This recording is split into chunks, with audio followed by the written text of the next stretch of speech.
নমস্কার, super prime টাইমে আপনাদের স্বাগত। অজয় নদের উত্তর দিকটায় অনেকটা ত্রিভুজাকৃতি এই বীরভূম জেলা। বীরভূমের মাটির নিচে রয়েছে নাকি যক্ষের ধন, মালভূমির খনিজ সম্পদ, আর আছে পাথর আর কয়লা। অনেকে বলেন বীরভূমের হাওয়ায় নাকি টাকা ওড়ে। পাথর খাদান, অবৈধ বালি খাদান ছাড়াও সেই টাকায় নাকি গরু পাচারের কলঙ্কও আছে। এই বৈপরীত্যই তো বীরভূমের বিশেষত্ব। এখানে রবীন্দ্রনাথ ঠাকুরের শান্তিনিকেতন আছে, আবার অনুব্রত মণ্ডলের মুখনিসৃত কিছু অসাধারণ বাণীও আছে। যেমন ধরুন, শুটিয়ে লাল করে দেবো, চরাম চরাম, গুরু বাতাসা, এসব নিয়ে তৈরি হয়েছে অজস্র মিম। আর তেমনই ছাপা হয়েছে গেঞ্জি। অনুব্রত মণ্ডলের ডায়ালগ লেখা সে সমস্ত গেঞ্জি পরে কি এখন কেউ ঘুরছেন? সেগুলো কি এখনও বিক্রি হচ্ছে? না, মানে যেভাবে সিবিআই কেষ্টমণ্ডলের পেছনে পড়েছে, তাতে কেষ্টর কথা লেখা গেঞ্জি পরে কষ্ট পেতে কি কেউ চাইবে না?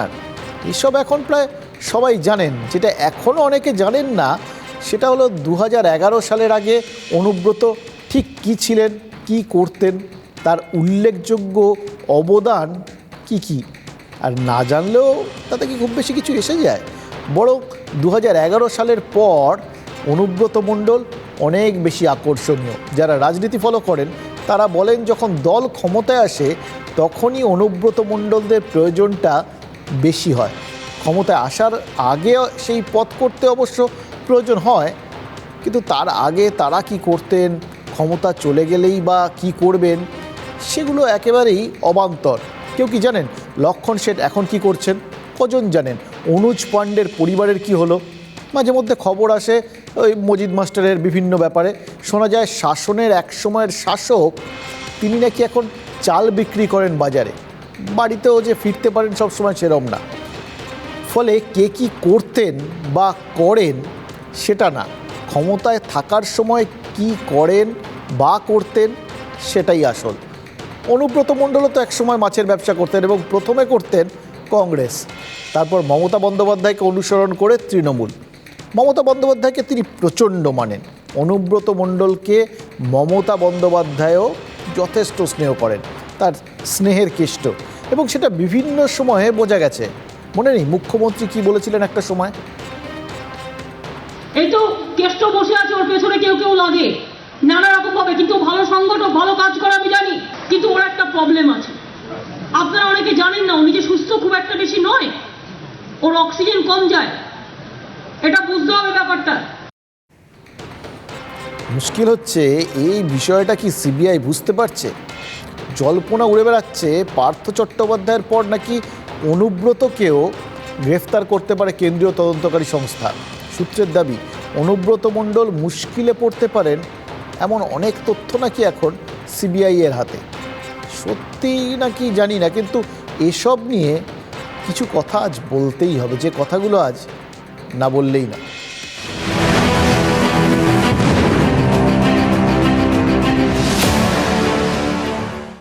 বিরোধীরা বলছেন উন্নয়ন রাস্তায় দাঁড়িয়ে থাকলে ঘর পাহারায় কেউ থাকে না। তাই নাকি তৃণমূল বুঝতেই পারেনি কখন দুর্নীতির জগদ্দল পাথর তাদের বুকে চেপে বসেছে। তৃণমূল রাজ্যে ক্ষমতা আসার পর প্রবল সংখ্যাধিক্যের পরেও শত্রুর শেষ রাখতে নেই, এই নীতিবাক্য মেনে বীরভূমে দাপিয়ে বেরিয়েছেন অনুব্রত মণ্ডল। সেই অনুব্রত, মুখ্যমন্ত্রীর কেষ্ট, সে ইদানিং খুব চুপচাপ। সিবিআই যে তাকে আবার ডাকছে সেটা জানা গেছে শুক্রবার, কিন্তু তার আগে থেকেই কেষ্টমণ্ডল কেমন যেন মিয়ে যাওয়া মুড়ির মতো হয়ে গেছেন। এই দিন তিনেক আগের কথা, বীরভূম জেলা তৃণমূলের বৈঠকেও নাকি স্বভাবসিদ্ধ ভঙ্গিতে গরম গরম কথাবার্তা একদম বলেননি। তাহলে তিনি কি বুঝতে পারছিলেন শিওরে সমন?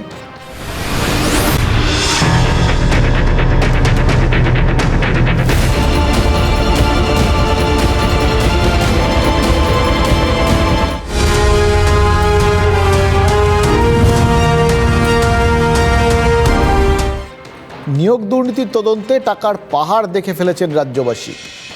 ওই টাকার পাহাড় সত্যি কথা বলতে কি আমাদের বাংলার রাজনীতিতে একটা ট্রেডমার্ক হয়ে গেছে এই মুহূর্তে। এর নিচে আর কেউ কিছু ভাবতে পারছেন না, রাজনৈতিক নেতাদের সম্পর্কে একদমই ভাবতে পারছেন না। একটা সময় ছিল জানেন, যখন ওই নর্থ ব্লক সাউথ ব্লকে বলা হতো যে কারুর বাড়িতে সিবিআই হানা দেয়নি বা আইটি রেড হয়নি, তার বিশেষ স্ট্যাটাস নেই। এখন মনে হচ্ছে আমাদের এই বাংলাতেও সেরকমই একটা কিছু হবে। কারুর ঘরে কিছু নেই, তার বাড়িতে ইডি যাচ্ছে না, সিবিআই যাচ্ছে না, তার সেরকম স্ট্যাটাস নেই। রাজনীতিতে তার কোনো দরদাম নেই আর কি। আর যদি টাকা পয়সা থেকেও থাকে, সেটা হতে হবে ওই রকম পাহাড় প্রমাণ। তো এই ইডি আসরে নামার পর মানে যা যা হয়েছে আর কি, তার মধ্যে এটা একটা এফেক্ট। আর একটা জিনিস যেটা হয়েছে যে শ্রীঘরে ঠাঁই হয়েছে পার্থ চট্টোপাধ্যায় এবং তার বান্ধবী অর্পিতা মুখোপাধ্যায়। এবার সিবিআইয়ের পালা নাকি? সম্ভাবনাটা হাওয়ায় ভাসছিল। সিবিআইয়ের তলবে কি হাজিরা দেবেন অনুব্রত? আগের দফায় ছবার কেন্দ্রীয় গোয়েন্দাদের ডাক এড়িয়েছিলেন, এবার কি করবেন? কেষ্ট রইলেন কেষ্টতেই। সোমবারে সিবিআই তলব এড়ালেন। তাকে ঘিরে যে সিবিআই ক্রমাগত জাল গোটাচ্ছে তা বিলক্ষণ জানেন অনুব্রত মণ্ডল। আর সেই কারণেই নিজাম প্যালেসে সিবিআই হাজিরা দিতে কোথাও একটা দ্বিধা কাজ করছে বীরভূমের কেষ্টর।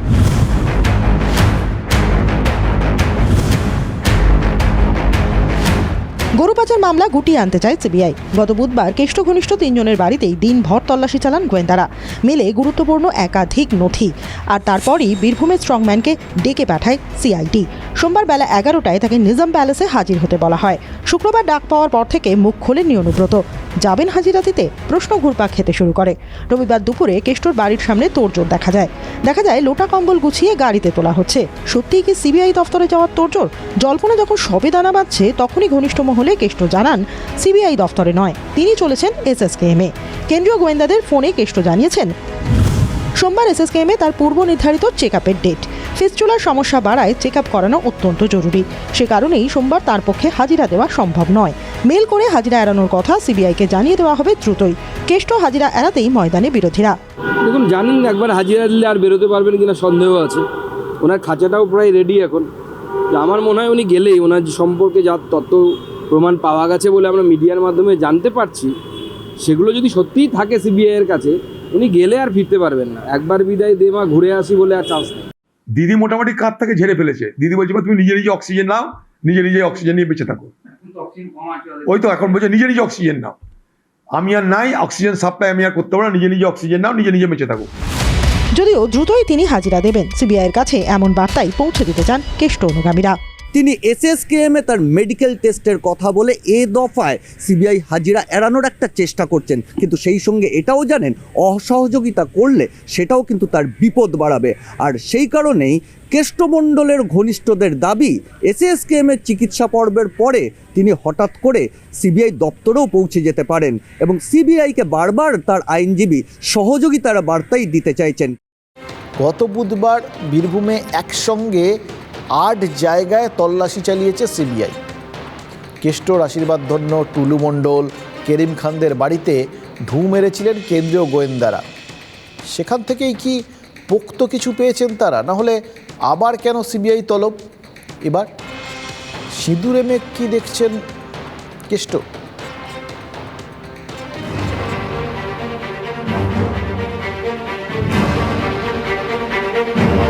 বীরভূমে স্ট্রংম্যানের নাম গরু পাচারে প্রথম জড়ায় এনামুল হকের জবানবন্দিতে।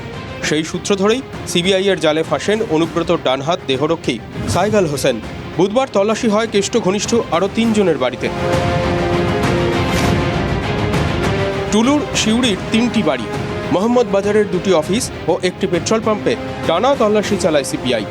কে এই টুলু? সূত্রের খবর, টুলুর নাম পাওয়া যায় সাইগাল হোসেনকে জেরা করে। নিহত ভাদু শেখের ডায়েরিতেও নাম ছিল টুলু। মূলত পাথর ব্যবসায়ী। আয়কর দপ্তরকে দেখানোর টার্নওভার কয়েকশো কোটি। অভিযোগ, গরু, কয়লা, পাথর বোঝাই গাড়ি থেকে তোলা আদায় করতেন টুলু। অভিযোগ, পাচারের গাড়ি নির্বিঘ্নে নির্দিষ্ট গন্তব্যে পৌঁছে দেওয়াই টুলুর দায়িত্ব। সূত্র অনুযায়ী টুলুর বাড়ি থেকে নগদ 17 লক্ষ টাকা উদ্ধার করেছে সিবিআই, সঙ্গে বেশ কিছু নথি ও হিসাবের খাতা। একসময় নিম্ন মধ্যবিত্ত টুলুর কয়েক হাজার কোটির মালিক হওয়ার পেছনে কেষ্টর আশীর্বাদ আছে বলে অভিযোগ। গোয়েন্দাদের দাবি, টুলু ও সাইগালের মাধ্যমে গরু পাচারের টাকা যেত বীরভূমের প্রভাবশালী রাজনৈতিক নেতার কাছে। সিবিআই সূত্রে দাবি, সেই নেতার সঙ্গে টুলুর টাকা পয়সার লেনদেনের প্রমাণেই বীরভূমের প্রভাবশালী রাজনীতিবিদকে গ্রেপ্তারের রসদ রয়েছে। জানা গেছে কেন্দ্রীয় গোয়েন্দা সংস্থার দ্বিতীয় টার্গেট কেরিম খান। নানুরের কেরিম খান জেলা পরিষদের পূর্ত কর্মাধ্যক্ষ। অনুব্রতর কাছের লোক বলে পরিচিত কেরিম। অভিযোগ গরু পাচারের টাকার বখরা পেতেন তিনি। গোয়েন্দাদের কাছে এমনই দাবি করেছেন অনুব্রতর দেহরক্ষী। সেই সূত্র ধরেই কেরিমের বাড়িতে তল্লাশি চলে। উদ্ধার টাকা পয়সার বেশ কিছু হিসেব। কেরিমের চালের ব্যবসার সঙ্গে সেই হিসেবের কোনো সম্পর্ক নেই বলেই গোয়েন্দাদের দাবি। অনুব্রতর বিরুদ্ধে প্রমাণ সংগ্রহে গোয়েন্দাদের তৃতীয় টার্গেট নানুরের জিয়াউল হক ওরফে মুক্ত শেখ। জিয়াউলের সঙ্গে সরাসরি অনুব্রতর যোগ নেই বলেই জানা যাচ্ছে, তবে অভিযোগ জিয়াউল কেরিম ঘনিষ্ঠ। সূত্রের খবর, উদ্ধার হওয়া নথি শুধু সিবিআই নয়, খতিয়ে দেখবে ইডিও। গরু পাচার মামলায় ইতিমধ্যেই জেরার মুখে পড়েছেন অনুব্রত মণ্ডল। ফের তাকে সিজিওতে তলবের কারণ কি? তাহলে কি এবার কেন্দ্রীয় গোয়েন্দারা গ্রেপ্তার করতে পারেন অনুব্রতকে? তুঙ্গে জল্পনা। এই কেরিম খান, টুলু, সাইগাল এদের দেখে বেশ নিশ্চিন্ত লাগছে, জানেন তো, যে হ্যাঁ এবার স্ট্যান্ডার্ডটা তারা ধরে রেখেছেন। মানে পার্থকাণ্ডের পর এই দিকটাতে নজর দেওয়া যায় সেই স্ট্যাটাস এদের আছে আর কি। বেশ কয়েক হাজার কোটি, কয়েকশো কোটি এ সমস্ত তারা হয়ে গেছেন এবং সবটাই প্রায় জিরো থেকে, শূন্য থেকে উত্থান বলা যাকে আর কি। এটা বেশ ভালো। এটা হলে তখন বোঝা যায় যে না, ওই যেটা বলছিলাম, ইডি যা করে দেখিয়ে দিয়েছে, তারপরে সিবিআই এর করারও জায়গা বেশ খানিকটা রয়েছে। বিরোধীরা কিন্তু বলছেন কেষ্টর খেলা এবার কিন্তু অত সহজ হবে না। আমরা তো চাই খুব তাড়াতাড়ি ওনাকে ডেকে চা খাইয়ে বন্দি করে রেখে ভাত খাওয়াক, যাতে সমস্ত তথ্য পাওয়া যায়। দেখুন, দুয়ারে যত এগিয়ে আসছে পঞ্চায়েত ভোট, ততটাই কিন্তু বেশ রাজ্য রাজনীতিতে একটা নড়াচড়া পড়ে গেছে। 2013 সালের নির্বাচনে পঞ্চায়েতকে বিরোধী শূন্য করার কথা বলেছিলেন অনুব্রত। সেই সময় অনুব্রত মণ্ডলের মুখে শোনা গেছিল সেই স্মরণীয় ডায়ালগ। নির্দল প্রার্থী বাড়িতে হুমকি দেয়, তার বাড়িটা ভেঙে চালিয়ে দে, তার বাড়িটা ভেঙে চালিয়ে দে। কোন নির্দল প্রার্থী যদি কোনো হুমকি দেয়, তার বাড়িতে চড়াও হন। এইটাই কিন্তু আমি বলতে এসছি। আর আপনাদের সামনে মলয় ঘটক বলবে কোন নির্দল প্রার্থীকে ভোট নয়। আর যদি কোনো প্রশাসন ভাবে নির্দলকে সমর্থন করব, সেই প্রশাসনের পুলিশের উপরে বোম মারুন। আমি বলছি অসাধারণ বক্তব্য, বেশ গরম। সেই থেকে পঞ্চায়েত ভোটে বীরভূমে অনুব্রত মডেল ফেল করেনি। এবার কি হবে?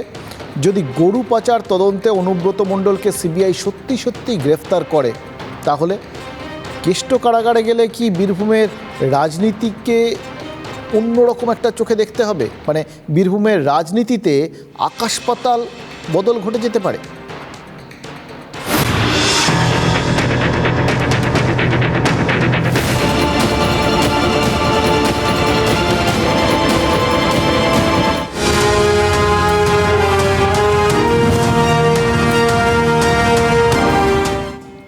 পার্থ চট্টোপাধ্যায় গ্রেফতারির পর থেকেই বিরোধীরা হাওয়ায় ভাসিয়ে দিয়েছেন এরপরকে। এবার এরপর কে সেটা খুঁজতে খুঁজতে সবাই নিজের নিজের মতো করে জল্পনা করছেন এবং তাতে যার যার নাম এসেছে তার মধ্যে এবার কি টার্গেট অনুব্রত, এই বিষয়টাও এসছে। বীরভূমে সিবিআই ইডির তল্লাশির পর থেকে জল্পনা যত বেড়েছে, ততই পাল্লা দিয়ে বেড়েছে এই তৃণমূলের এই বিরোধীদের উৎসাহ। ভাবখানা এমন যেন অনুব্রত না থাকলে বীরভূমের তৃণমূলগড় সেটা খুব সহজেই তারা দখল করে ফেলবেন। কে আর সামলাবেন? বিরোধী রাজনৈতিক দল, বিশেষ করে বিজেপি আশা করছে অনুব্রত যদি একটু বেকায়দায় পড়েন, তাহলেই নাকি বীরভূমের যাবতীয় রাজনৈতিক সমীকরণ বদলে যেতে পারে। গত শুক্রবার সাঁইথিয়ায় রাজনৈতিক কর্মসূচি ছিল শুভেন্দু অধিকারীর। সভা মঞ্চ থেকে শুভেন্দু দাবি করেন অনুব্রতর জেলে যাওয়া এখন শুধু সময়ের অপেক্ষা।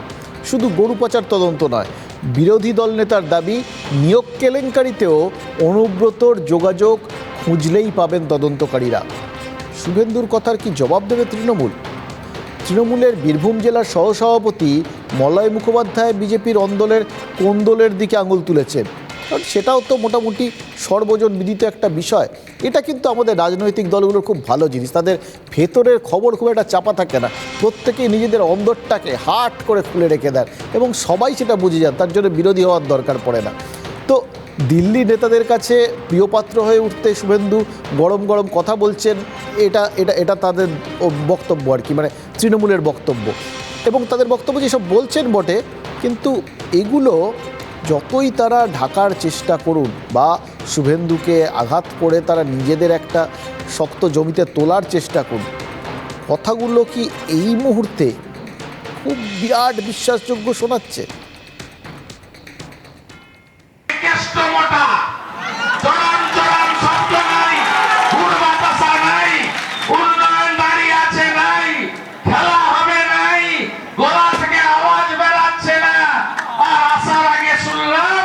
সিবিআই আবার সোমবার নিমন্ত্রণ চিঠি পাঠিয়ে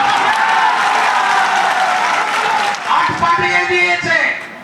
একটা গোছানোর প্রস্তুতিও শুরু হয়ে গেছে। মোটা পার্থর সঙ্গে মোটা কেষ্ট একসঙ্গে রাত্রি যাপন সবই করতে হবে। শুভেন্দু সাঁইথিয়াতে একটি জনসভা করে গেছে। আমরা তো জানি যে গৃহশত্রু বিভীষণ কেমন হয়, এবং বিভীষণ এখন চাইছে গরম গরম কথা বলে বাজার মাত করে দিয়ে পুরনো বিজেপি যারা আছে তাদেরকে পেছনে ফেলে দিয়ে 1 নম্বর উঠে আসতে চাইছেন এবং দিল্লির আস্থাভাজন হতে চাইছেন। সেই জন্য ওই কথার কোনো গুরুত্ব বীরভূমবাসীর কাছে নেই। এই শুভেন্দুর কথাগুলো শুনতে শুনতে একটা কথা মনে হচ্ছিল, জানেন, কোথাও গিয়ে তার মানে তিনি স্বীকার করে নিচ্ছেন যে তাদের যে সংগঠন, যে সংগঠনের দাপটের কথা তিনি বলেন এবং যে সংগঠন গড়ার সেরা কারিগর নাকি তিনি, এরকম একটা ছবি তিনি তুলে ধরেন, সেই সংগঠনের কিন্তু একা এই অনুব্রতকে সামলানোর ক্ষমতা ছিল না। এবং সেই জন্যেই সে খানিকটা বডি শেভিং করেই হোক বা যাই হোক আর কি, এই অনুব্রত বেকায়দায় পড়েছেন, তাকে সরিয়ে নিতে পারে সিবিআই, গ্রেফতার করে নিতে পারে, এই সব বলে দলীয় কর্মীদের চাঙ্গা করতে হচ্ছে। এবং তৃণমূলের অন্দরে অবশ্য একই সঙ্গে আশঙ্কার চোরাস্রোতটা টের পাওয়া যাচ্ছে, কারণ তারা বুঝছেন যে সামগ্রিক পরিস্থিতি যা, তাতে তৃণমূলের কিন্তু একটুখানি সমস্যা হওয়ার বিরাট সম্ভাবনা রয়েছে। এবং সত্যি কথা বলতে কি, ওই একটা মানুষের থাকা না থাকার মধ্যে দিয়ে বীরভূমের রাজনৈতিক সমীকরণটা সত্যিই বদলে যেতে পারে। কংগ্রেস বা সিপিআইএম নেতারা তো সরাসরি বলছেন যে অনুব্রত না থাকলে ভয় কেটে যাবে বিরোধী দলের কর্মী সমর্থকদের, ফলে তৃণমূল যা খুশি তাই করতে পারবেন না পঞ্চায়েত ভোটে। যদি অ্যারেস্ট হয় তাহলে কিন্তু রাজনৈতিক সমীকরণ আলাদা হয়ে যাবে, তখন মানুষ আর অটোমেটিক বেরিয়ে আসবে। এখন যেমন ভয়ে বেরোয়নি, তারা বিরোধীরা কি জায়গা পাবে? নিশ্চয়ই পাবে, নিশ্চয়ই পাবে। যারা সরকার চালাচ্ছে তারা যদি দুর্নীতিতে ডুবে যায় একদম শীর্ষস্তর অবধি, তো তখন তো বিরোধীরাই সামনে আসবে, আর কি সামনে আসবে। অর্থাৎ বিরোধী নেতাদের আশা এবার চরম চরম বুমেরাং হয়ে যাবে। কংগ্রেস সিপিআইএমের কথা ছাড়ুন, অনুব্রত গ্রেফতার হলে বিজেপি তাদেরও কিন্তু উৎফুল্ল হওয়ার বিরাট কারণ আছে নাকি। বীরভূম জেলায় মোট জনসংখ্যার 35% ওপর সংখ্যালঘু সম্প্রদায়ের মানুষ আছেন। বীরভূমের মাটিতে অবশ্য আরএসএস দীর্ঘদিন সক্রিয়। বীরভূমের মল্লারপুরে আছে রাজ্যের সর্ববৃহৎ এবং সবচেয়ে পুরনো বনবাসী আশ্রম, যে আশ্রমে আদিবাসী ছেলেমেয়েদের পড়াশুনো শেখায় আরএসএস। বীরভূমের আদিবাসী গ্রামগুলোতে রাষ্ট্রীয় স্বয়ংসেবক সংঘের একটা প্রভাব রয়েছে। এবার বামেদের দিকে তাকান, রামচন্দ্র ডোমের জেলায় জনভিত্তি যে সিপিআইএম একেবারে হারিয়ে ফেলেনি তার প্রমাণ ইদানিংকালে পাওয়া গেছে দেউচা পাচামিতে। কয়লা খনি বিরোধী আন্দোলনে বামেদের উপস্থিতি যেমন রয়েছে, সেখানে কিন্তু একই সঙ্গে অতি বামেদের উপস্থিতিরও অভিযোগ করেছে তৃণমূল। সুতরাং এটা অবশ্য মাথায় রাখতে হবে যে এই সমীকরণগুলো কিন্তু খুব সূক্ষ্ম। জঙ্গলমহলের বাইরের এই জেলাতেও এর আগে মাওবাদী কার্যকলাপের অভিযোগ উঠেছে। এসবের থেকেও গুরুত্বপূর্ণ বিষয় হলো জনতা কী চাইছে। বীরভূমের মানুষজনের সঙ্গে কিন্তু আমাদের প্রতিনিধিরা কথা বলেছেন এবং কথা শুনে মনে হচ্ছে তারাও মনে করছেন যে একটা ট্রানজিশন পিরিয়ডের মধ্যে তারা রয়েছে। বিভিন্ন সাধারণ মানুষ যে মানে একটা ভয়ের মধ্যে চলে গেছে, সেই ভয়টা কেটে যাবে এবং আমার মনে হচ্ছে পরিবর্তন হোক না হোক সামগ্রিক পরিস্থিতির পরিবর্তন হওয়া দরকার। বীরভূমের রাজনৈতিক পট পরিবর্তন অবশ্যই দরকার, হ্যাঁ, কারণ দেখা যাচ্ছে যে দলগত রাজত্ব চলছে, হ্যাঁ, এবং আমাদের যে সমস্ত জনপ্রতিনিধিদেরকে আমরা দেখতে পাচ্ছি, হ্যাঁ, দলগত যে সমস্ত পদাধিকারীরা রয়েছে তারা সবাই হয় দুর্নীতিগ্রস্ত না হলে অপরাধী। সুতরাং গোটা বিষয়টা এখন একজন কেন্দ্রিক, একজনের থাকা না থাকা যেটা বলছিলাম তার ওপরই সব কিছু দাঁড়িয়ে আছে। এবং এই প্রশ্নটাই বারবার উঠে আসছে যে অনুব্রত যদি না থাকেন তাহলে বীরভূমের সুরকির কোর্টে বিরোধীদের সার্ভিস মোকাবিলা করতে পারবে তো তৃণমূল। প্রশ্ন তৈরি হচ্ছে তৃণমূলের সামনেও, যদি অনুব্রত মণ্ডল গ্রেফতার হয়ে যান তাহলে কি পার্থ চট্টোপাধ্যায়ের মতো তার সঙ্গে দূরত্ব তৈরি করবে দল? মমতা বন্দ্যোপাধ্যায়, অভিষেক বন্দ্যোপাধ্যায় বারবার যে স্বচ্ছ তৃণমূলের কথা বলেছেন তার সঙ্গে খাপ খাবে তো এই ধৃত অনুব্রত মণ্ডলের ভাবমূর্তি, মানে যদি তিনি গ্রেফতার হয়ে যান? আর যদি তা না হয় তাহলে অনুব্রত মণ্ডলের মতো কুশীলবকে ছাড়াই পঞ্চায়েতের পরীক্ষা দেওয়াটা রাজ্যের শাসক দলের ক্ষেত্রে কি এটা খুব একটা শ্রেয় ব্যাপার হবে? তারা কি এরকম একটা সিদ্ধান্ত নিতে পারবেন যে সিবিআই যা খুশি করুক, আমরা অনুব্রতকে রেখেই আমরা বাকি জায়গাগুলোতে কাজ করব, তাকে ছেড়ে রেখেই আর কি? এবং সেই ব্যাপারটা কিন্তু মনে হচ্ছে না। তার কারণ এবারও যে এত জায়গার জেলা সভাপতি বদল হলো, অনুব্রতর জায়গা কিন্তু একদম পাকাই রয়েছে। এবং নিন্দুরকে এটা বলেন যে তৃণমূলের জেলা সভাপতি অনুব্রত আসলে বীরভূমের বেতাজ বাদশাহ, তার অনুমতি ছাড়া তৃণমূলের অন্দরেও অন্তত বীরভূমে কোনো পাতা নড়ে না। অনুব্রত না থাকলে ঘরের লড়াইটাও কি তৃণমূলকে সামলাতে হবে?